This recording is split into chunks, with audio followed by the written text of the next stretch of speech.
Hi there, CreativeSarah here and another Dollar Tree DIY. Wait till you see this one. It is fantastic. I took 2 of the pumpkin wire wreath frames, some wood that I found at the Dollar Tree, and also that foam, floral foam.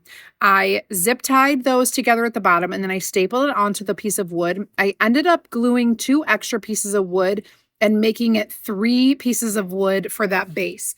Then I glued the floral foam in there and zip tied the rest of the pumpkin together.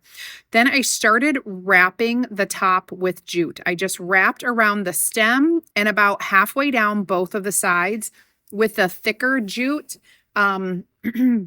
It's not the super skinny jute. Hey, if you love this video and you'd like to see more, go ahead and comment the word VIP. I will send you a welcome message with a link where you can join my free DIY and crafting group. You'll get more ideas, inspiration, and insider information. Okay, so once I was done wrapping that with jute, I just started getting my florals. A lot of these came from the Dollar Tree. Some of them did come from Amazon, and still others came from Walmart. Oh my goodness.